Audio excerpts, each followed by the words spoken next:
Hey everyone. So in the last video, we left off with the definition of what is a function. So as you can see from the last one, we defined a function as a relation where each input value is mapped onto only one output value. So if you're unsure about what a relation is, feel free to go back to the last video and you'll understand where the relation comes from. So to go through this video, you really need to understand the concept. So feel free to go back to the last one. So what we know is that a mathematical relation is a rule, is a mathematical rule which takes input values and gives you an output value, right? And we want to distinguish between the different types of relations that it have. So we learned about the first type, which was a function in the last video.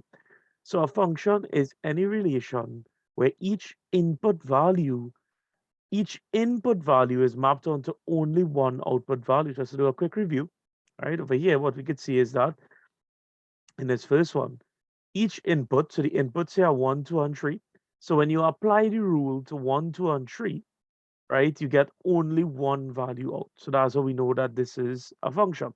In this one here, it is not a function because this input value does not have an output value. All right. If you look at this one here, each input value, because you start here, how do we know we start here? Because the arrows are leaving this one here. So each input value here has only one output value. It doesn't matter if you have an output value which doesn't have an input value, right? This is still a function. These here are also functions because each input value, they have only one output value. It's okay if the output values are shared, right? However, you can't share input values to be a function. So this here, it still is a relation, but it is not a function because this input value has three output values, right? So what we want to continue today, we want to continue with the types of relations. So a function is a special type of relation. The second type we want to go with now um, is what we call a one-to-one relation. One-to-one relation. Right now, sometimes you'll hear teachers call it one-to-one function. Is not wrong, right? But I just want to clarify the difference between them, right? One is a subset of the other one, right? So one-to-one, right? From now on, we're shortening it. When I see this, it's not one takeaway one, is one-to-one. So we want to do one-to-one relation. Now, this one is the easiest one to spot, right? Now, a one-to-one relation, I'm gonna show you a couple of examples of them, and you will see that they are pretty straightforward. Right, the one-to-one relation is the easiest one to see. Right, paste there, do another one here. Right, good. So let's say we have, oops, right, 1, 2, 3, 5. Let's go with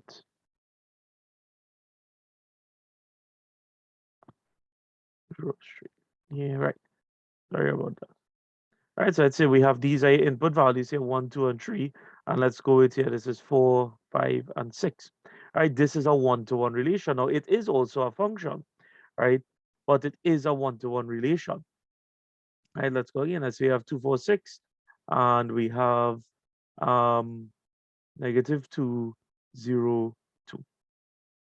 Right, this is also a one-to-one relation. Now, if you spot the similarities between them, right, it is a function, but more specifically is a special type of function. This type is what we call a one-to-one relation. So this is an example. These are examples of one-to-one relations. This one here is a non-example. Right, so another example is obviously an example of something which is not a one-to-one relation. Right, so let's say we have this one here and this. First of all, we notice that this is a function. Right, think about it, take a minute, feel free to pause it and figure out why is this a function. So if you pause it, this is a function because each input has exactly one output value, but this is not a one-to-one relation. Right? And if you think about why, right, look at what these two are and what is the main difference between these two and this one. The main difference is that you have an output value which doesn't have an input mapping, right? So this here is not a one-to-one relation. It is a function, but not a one-to-one relation. So what we have to define it as, and let's do the definition now for a one-to-one relation, right? You'll hear fancy we call one-to-one correspondence to. Loosely it's the same, but we want to stick with relations as the terminology is, right? So a one-to-one relation. All right, so clearly the name says it. It is a relation. Is a relation where each input, where each input is mapped onto only one output, onto only one output. And each output, and each output is mapped onto, is mapped onto by exactly one input. All right, so let's look at this definition here. Let's look at up to this point here. So up to here. OnetoOne relation is a relation where each input is mapped onto only one output. But as we learned that in the last video, that is the definition of a function. So what we see here is that a one-to-one relation, it is also a function. So all one-to-one relations, they are functions, but it doesn't work the opposite way. Not all functions are one-to-one relations because this is a function, but it is not one-to-one. So what we are saying is that, let's read over the full definition now. A one-to-one relation is a relation where each input is mapped onto only one output, and each output is mapped onto by exactly one input. So what does this mean? In easy terms, like if you're free to write this one down, I don't want to write it because it's not official, but it's a good way to think about it, is that each input and each output, they have only one arrow going to and from them. And not just only one, exactly one arrow going to one of them. But that's only using arrow diagrams. So that's what I don't want to write it for, because there is another way that we can express functions. But we'll get to that in a little bit. So, you know, just one arrow to one number, one arrow to one number, one arrow to one number, right? So let's look at these next few examples and determine, right? Determine which of these, determine which of these are functions and or one-to-one relation. Right, so just want to look at these here and see which of them are, if they are functions, and if they are functions, which of them are one-to-one relations. So let's look at this one here. So first one, right? So first one, second, third, and fourth. All right, so the first one, remember a one-to-one relation, right? Let's look at the definition. A one-to-one relation is a relation where each input is mapped onto by only one output, right? Is mapped onto, sorry, only one output, and each output is mapped onto by exactly one input. So first thing you have to check that each input has a mapping, right? So each input has exactly one mapping here, and each output also only has one arrow coming towards it. So this one, this is, sorry, this is a function, and it is one-to-one. Now, this is actually being kind of repetitive. The reason is that all one-to-one relations are functions. So if you see that something is one-to-one, it is automatically a function. But we just clarifying here for now. So let's see this one here now.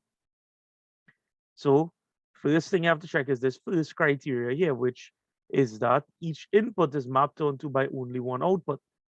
Does each input have a mapping? And the answer is no. The 7 does not have a mapping here. right? So this is not a function. This is not a function. Now, if we look in at the definition, right, as we said before, all one to be a one-to-one, you must be a function. So if it is not a function, it means it is automatically not one-to-one. So this is not a function, and it is not one-to-one. Right? Or you can even put therefore it is not one-to-one. Let's try this one now. Right? This one, actually we'll switch this one out here. Let's put this one here. Right, let's see this one. So each input is mapped onto exactly one output, so that's perfectly fine there. So it definitely is a function. Right? So this is a function. But is it one-to-one? Does each output have an input coming into it? This 10 is missing an input. So it is a function, but not one-to-one. But not one-to-one. Right, and last one now. Right, again, all you have to do to see if something is one-to-one using an arrow diagram, that is, right? For some of them, it's not easy just to look at the arrow diagram. We're just looking at arrow diagrams for now. Is this one-to-one? Once the arrow diagram is very easy to see, right? Once you have one arrow from each input going to exactly one output, and all the outputs are used up, it is one-to-one. Right? So this one is just like the first one. It is a function, and it is one-to-one. So this is a one-to-one relation here. All right, let's just do one more and check this one out again here. All right, so let's paste this here. Right. Right. So let's go with 4, -4, 4, 16. Right. Let's see. Is this one-to-one? Right. So, and first of all, let's see if it's a function. So is it a function? Does each input have only one output? Yes. -4 is mapped onto only 16. 4 is mapped onto only 16. Right. So to be a function, they don't say that the output must be unique. Right? Unique means that each input has its own output. But what we can see here is that each input has only one output, which is fine. Right? So this is a function. Right? But is it one-to-one? Does each output have only one input coming into it? And the answer is no. So it is a function, but not one-to-one. Right? So when it is a function, but you have multiple terms coming into it, this here is what you call a many-to-one function. Right? So this one here, so we don't have to stay too long on these types here. This is what you call a many-to-one relation. Right? So all many-to-one relations, they are functions, right? So um many-to-one relations. We don't really have to define that, right? We can see what it is, where you have many inputs coming to one output. Right? And let's look at number 6 now, one a little bit different now. Right? Paste here. Right. This one is the last one here that we'll do now. Right? The last one of this type here. Right, let's go with 4, 1, 2, 3. Right, so this could probably be positive whole numbers, less than 4 might be the relation here. Right, is this a function, and is it one-to-one? Right, so is it a function? Does each input have only one output? And the answer to that is no. This input has 3 different outputs. So this is not a function. And since it is automatically not a function, right, it is also not one-to-one. And it is not one-to-one. Right, so this one here is what you call a one-to-many relation. Right, so one-to-many relation, all one-to-many relations, they are not functions. They can't be functions by definition. Right, so so that's that there. I know it have another one that's called a many to many. It's like a combination of this one here. So just to break down the relations, right, into a little flowchart, right? Let's look at the relation flowchart here. So what we see here is that under the branch or under the bracket of relations, right, you have relations. Relations can either be functions or not functions, right? So if the relation is a function, right, the function can be one out of three branches, right? It could be a one-to-one relation. This is where each one, each input has exactly one output, right? And all the outputs are matching up to each other. Right? All the outputs match up to exactly one input, right? You can have what you call a many-to-one relation, right? This is also a function, right? Where you have many inputs going to one output, right? This is also a function. Now you have other functions, they're not classified as any special types, right? Or any special names. That's like this one here, right? Each input has exactly one output, and this is the definition of a function, right? It's not any of these two special ones, right? So it's in a class by itself. And now, if your relation is not a function, it can either be a one-to-many relation, right? So one, two, three, four, right? So it can be a one-to-many relation like this here, where each input has many outputs, or it can be a many-to-many. Now, we didn't do much like this here, because this is not one that you'll come across too often, but you basically have each number could go to multiple different terms in both cases, right? So this is what we call a many-to-many relation here, right? And again, this is clearly not a function because each input has multiple outputs, but also each output has multiple inputs as well. So that's what they call a many-to-many relation, right? So this here is your flow chart for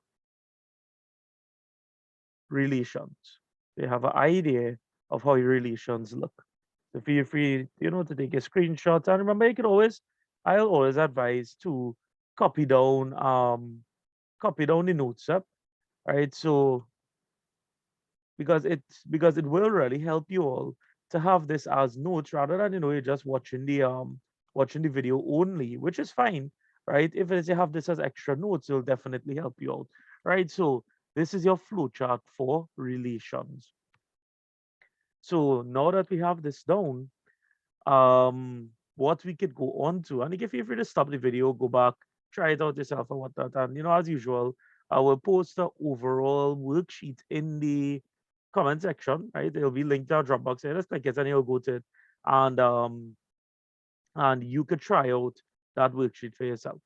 Right. So the next step now is we want to see another way in which we could express relations. Right. So let's look at this next way now on how to express relation.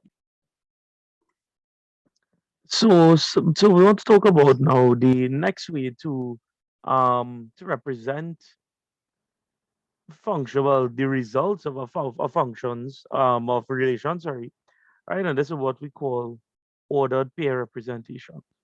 Right. So ordered pairs. Right. So again, this is all in the representation phase. We're not talking about using the actual functions as yet. We'll get to that later on in our next video if there's anything, right? So ordered pairs.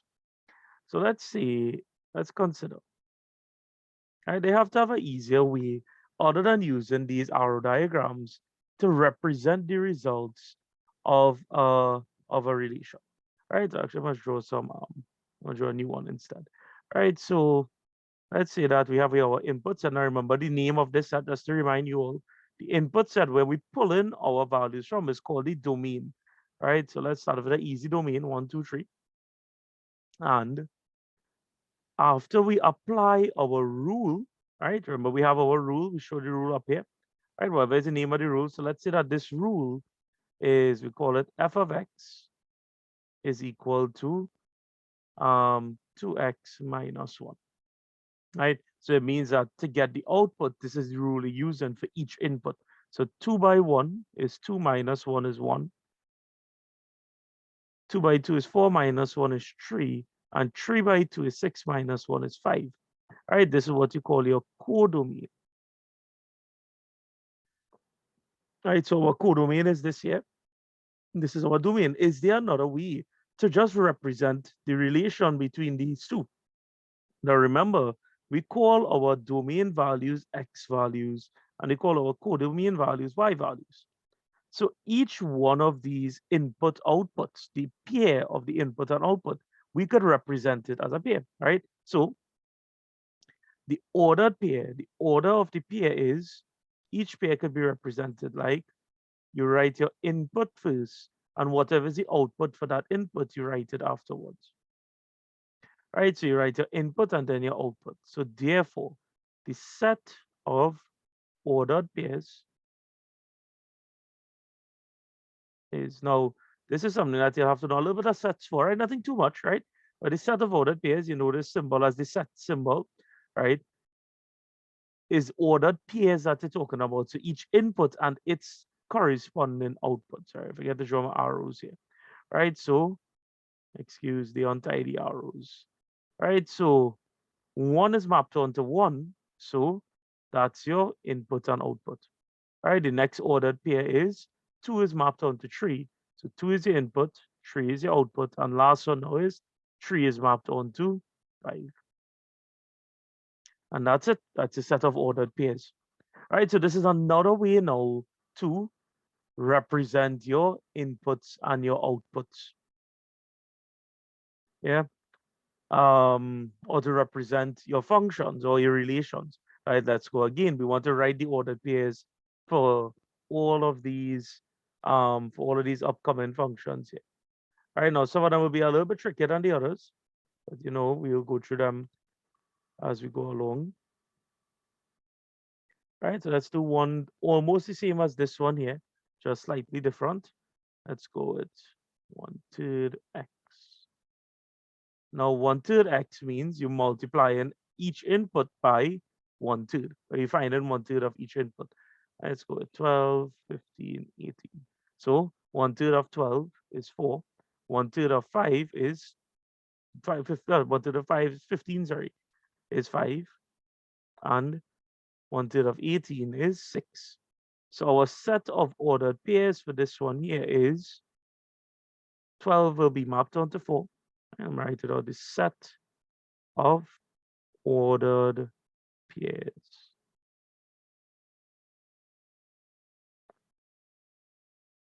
Twelve is being mapped onto 4, and we draw brackets around that pair. Next one is 15 is being mapped onto 5, and then 18 is being mapped onto 6. And that's it. That's a set of ordered pairs. Very easy. Nothing too complicated there. Right? It gets a little bit more complicated when we come down to the other types of relations. Right? So let's just put in there. Let's just look at the values alone. You don't need to know the relation between them. Right? So let's go with 1, 4, 7 being mapped onto 8. Right? What are the sets of ordered pairs here? Oh, what is the set of ordered pairs? So the set of ordered pairs, feel free to pause the video at this point, try it out yourself. All right, again, the order of the pairs is input first and then output. So think it through. All right, so for those who tried this one out here, when the input is 1, the output is 8. So 1, 8. All right. Now, when the input is 4, the output is also 8. So that's 4, 8. And then finally, when the input is 7, the output is also 8. So that's okay that we have this here. This is just the set of ordered pairs. It just gives you an idea of how this relation is working, right? So, and from this, we can actually look at the set of ordered pairs and determine what type of relation it is. But we'll get to that in a little bit, right? So, this here is a set of ordered pairs and how we look at it now. Let's say that we have an example and we say to determine determine the type of relation. Determine the type of relation.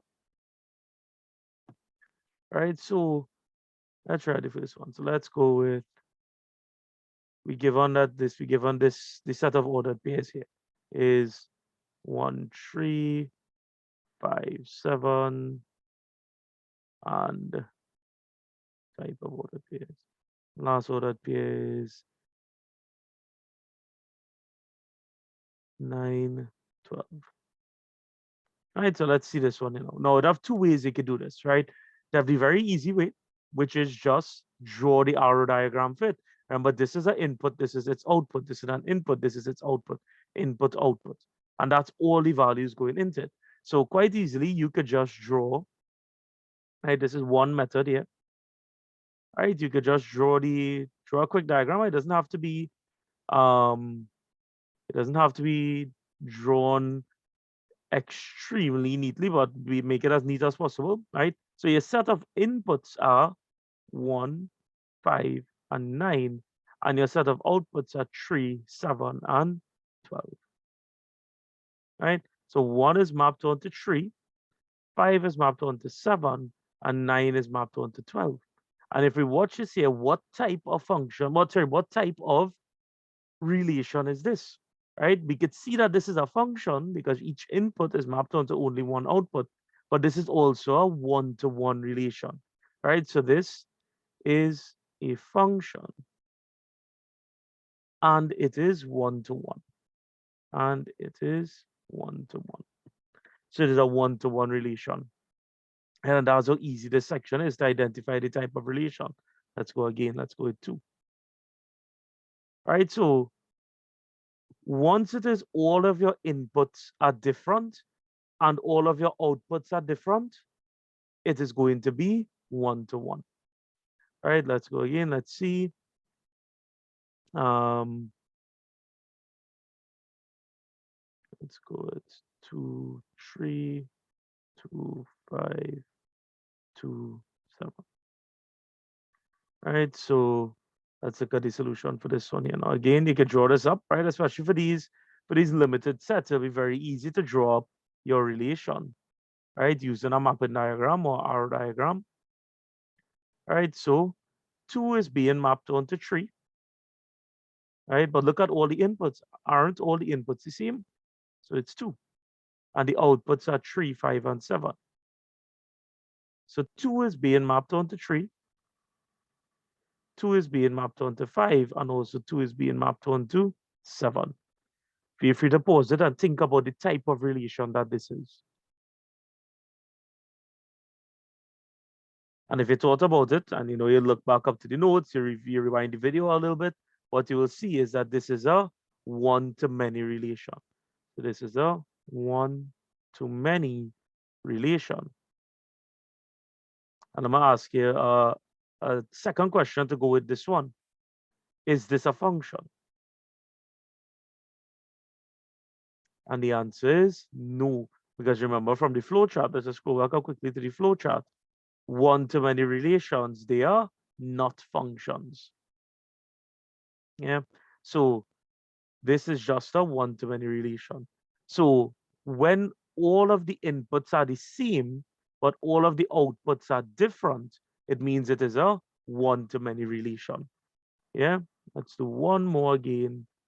Let's go with 5, 6, 4, 2. All right, so it don't have to be in order, right? It should be in order, really and truly, right? In order of size, right? But I put this in descending order size here with the inputs descending. So if we draw this up here now, all right, remember, and again, your domain here is just 2, right? So if they ask you the question, so state the domain, right? Our domain here is just the element 2. Right? But remember, the domain is a set. Similarly, the codomain are the numbers. This is just in case they ask you. The numbers 3, 5, and 7. The codomain is the set of all available outputs. So a solution for this here Right, right. So let's look at this now. All of the inputs are different. So you can put it 2, 4, 5, but all of the outputs are the same. 2 is being mapped onto 6, 4 is being mapped onto 6, and 5 is also being mapped onto 6. So feel free to pause and think about what type of relation this is. And if you pause the video, what we would see, all right, and what you're supposed to recall is that this is a many to one relation, a many to one relation, which is also a function, because all many to one relations are functions. And just to clarify to you, right, our domain is what? Our domain is a set of 2, 4, and 5. That's a set of input elements. And what is our codomain? If they ever ask you for this, your codomain is your set of available outputs. So this is 6. All right, and now last thing for this video here, I just want to round this off because it's something that I want to make sure that I cover with you, right? Is what we call the range of a relation. All right, now this range here is a special one, right? So consider. All right, so let's draw up a few of these and we'll look at the ranges for this here. So looking at these here, right, we'll get the domain, right? And we'll just call the domain D from now on, right? So the domain is the set of input values, which is just 1, 2, and 3. Now our codomain, which we'll call C, is the set of output, is this possible set of output values, right? All of the possible output values. So that's 8, 9, and 10. Right now, what our range is, and I'll write this definition here for you all on the side, right? Our range, which we'll call R, is just the set of used output values. Now, 8 is used, 9 is used, and 10 is also used. So the range is also 8, 9, and 10. So write that here, right? So the range is the set of used output values. Because look at the second one, right? Our domain, D, is just 6 and 8. 6 and 8. Our codomain is all of the possible output values. So that's just 1, 2, and 3. That's all the possible output values. But the only output values which are used is just 1 and 2. So the range could be equal to the codomain, right? But the codomain is always the is could be larger than the range, but the range could never be larger than the codomain. Let's look at this one here now. So this here is your range. So what we say actually is that the range is actually a proper subset, is actually a subset, not a proper subset, is a subset of the codomain. Right? In case you all forgot what that symbol means, because sets is something you need to know a little bit to come into this. This symbol means is a subset of. It is not a proper subset, but it is a subset of. Because the range, so basically, if this is your codomain here, your range will fall somewhere inside that. Right? So let's look at this one now. Our domain is a set of input values, 5, 7, and 12. Our codomain is 1, 2, 3, and 4. That's all the output values, all the possible output values. But our range is all the actual output values, the used output values, which is just in this case 1, 2, and 3. 1, 2, 3. All right, so be free to take a pause of the video there and try to figure out what are each of these here. What is the domain? What is the codomain? And what is the range of this set here?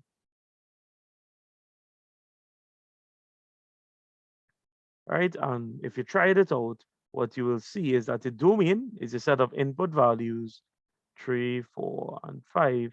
Our codomain is a possible set of output values, which in this case is 6.